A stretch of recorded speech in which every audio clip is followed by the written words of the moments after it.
El hijo del Chapo Guzmán murió y su padre le construyó esta excéntrica tumba. Se trata de un mausoleo edificado en 2008 exclusivamente para albergar los restos de Edgar Guzmán, uno de los 10 descendientes del ex líder del Cártel de Sinaloa. Y en Impacto Mundo te mostramos los detalles más sorprendentes de este lugar. Felicidades, compa Edgar, y que Dios me lo bendiga donde quiera que se encuentre, dice. En este espacio no se promueve la violencia, ni se hace apología al delito. Se recomienda discreción. Sobre el mausoleo de Edgar Guzmán, opina el doctor en ciencias políticas Javier Oliva Posada, experto en inteligencia, seguridad y defensa con más de 40 años de experiencia como profesor de la Universidad Nacional Autónoma de México. Lo primero con lo que yo quisiera arrancar esta entrevista es conociendo, por ejemplo, qué opinión te merece este mausoleo creado en honor a Edgar Guzmán, hijo del Chapo Guzmán, asesinado en 2008 en esta aparente guerra contra los Beltrán Leiva. Bueno, primero, Jorge, agradecer a Impacto Mundo la oportunidad de tratar estos temas que pues lamentablemente trascienden la frontera de México y pues bueno, hay que abordarlo. Es una costumbre, bueno, porque pues, evidentemente son tantas las aristas que hay que analizar en la actividad delictiva que también agobia desde hace varias décadas a Colombia, al igual que México. Todas estas expresiones en donde a través de lo estrictamente material, los bienes, me refiero, dinerarios, pues se trata de demostrar, de poner en claro pues esta capacidad económica, sea en mansiones, sea en vehículos, en viajes, en la adquisición de bienes raíces y por supuesto en el caso, y que no es el único, hay otros mausoleos o tumbas de personajes en el entorno del mundo de la delincuencia que pues se convierten en verdaderos palacetes, ¿no? Entonces, y que también se convierten en lugares, y esto es muy importante señalarlo, se convierten en una especie de lugares de peregrinaje, ¿no? En donde acuden lo mismo cómplices de la organización, o en este caso de este hijo de Joaquín Guzmán, que nunca fue llevado ante la ley, por cierto, y que fue asesinado junto con su esposo en una plaza comercial. Entonces, hay casos, también ahí en Culiacán hay un delincuente de apellido Malverde que tiene incluso una pequeña capilla, ¿no? En México, ciudad, en la capital, hay una figura muy controversial que se llama la Santa Muerte, que incluso ha merecido la anatematización por parte de las autoridades de la feligresía católica en México. Entonces hay una propensión, Jorge, en el estudio de la sociología y la psicopatología en el mundo criminal, que lleva a la creación de este tipo de figuras que de alguna manera tratan de asistir desde el mundo ultraterreno, ¿no? Esa es la creencia, favores, protección, etcétera, ¿no? Estados de salud también, por cierto.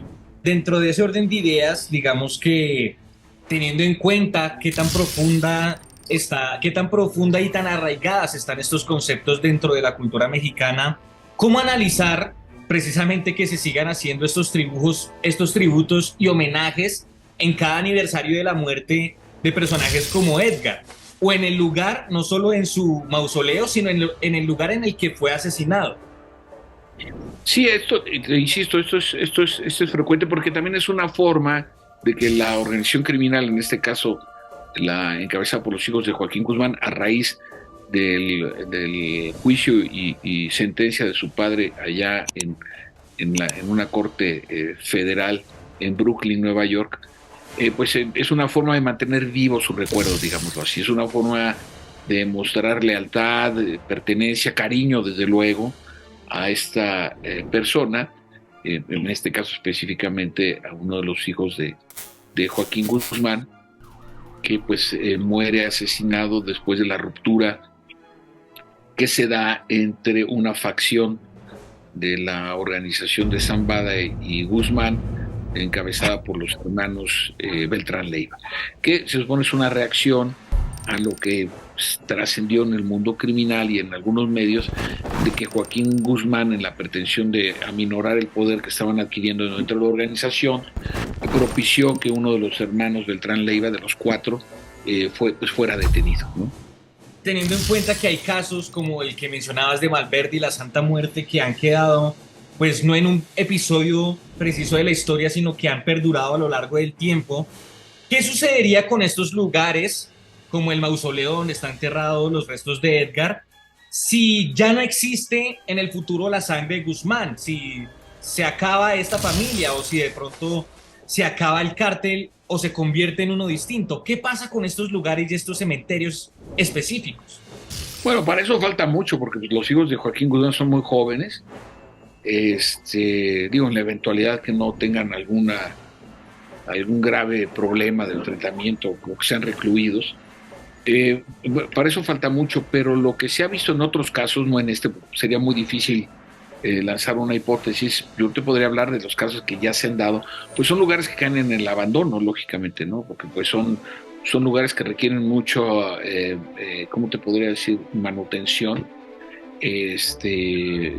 mantenimiento propiamente dicho, como le llamamos en las zonas urbanas en México, mantenimiento que implica limpieza, jardinería, darle a los propios mausoleos, pues el mantenimiento que requieren, ¿no? Entonces, una vez que desaparecen los compromisos, pues evidentemente el descuido, como ha sucedido en varias partes del país, en cementerios donde están depositados los restos mortales de cabecillas criminales, pues caen en el abandono, en el olvido. Así llegamos a mi pregunta final, que va ligada a, pues, precisamente lo que acontece alrededor de estos lugares.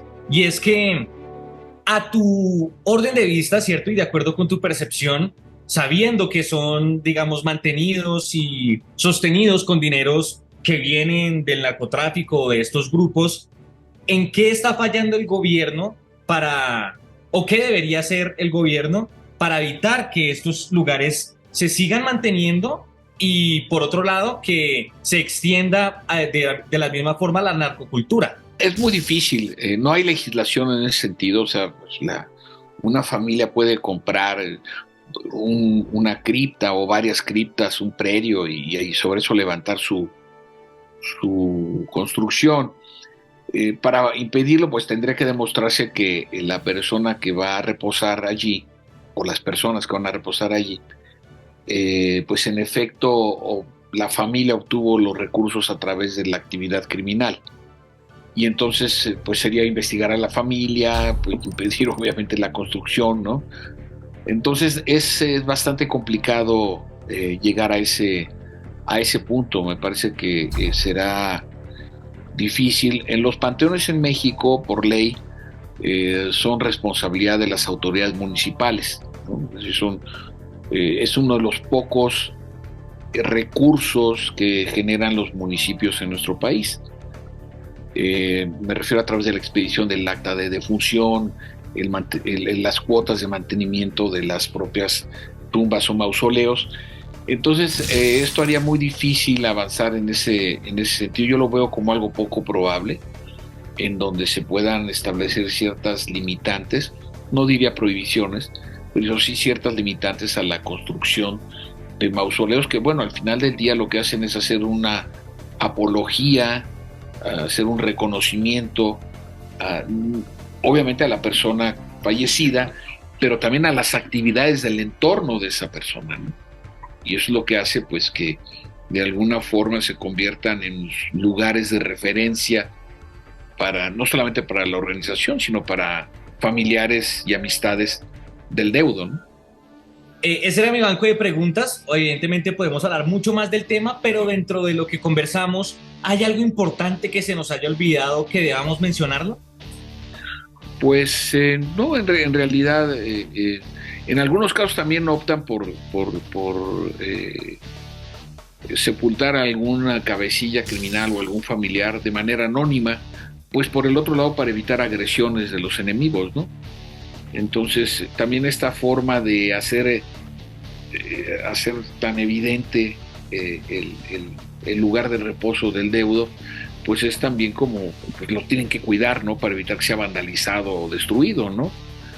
Que ahí hay que ponerle atención a lo que está haciendo el presidente Bukele en los panteones, sobre todo de San Salvador, en la capital del país, en donde reclusos de las propias organizaciones pandilleras, me estoy refiriendo a las maras, pues los comisionan, les dan la orden para que con marros destruyan las tumbas, los referentes, las alusiones que haya, en donde existe un marero, como le llaman en el argot, un fallecido, y en su losa, en su sepulcro, pues haya alusiones a la pertenencia a una organización pandilleril determinada. Entonces han decidido borrar todo vestigio, ¿no?, que tenga que ver con una identidad post-mortem con organizaciones criminales. Hay que analizarlo, Jorge. Ese es un tema muy interesante porque pues el presidente Bukele, que trae probablemente, no lo podría afirmar, pero difícilmente me podría equivocar, trae los niveles de aceptación comparativamente hablando más altos de cualquier presidente latinoamericano, justo por lo que está haciendo en la contención y sometimiento de las pandillas en su país.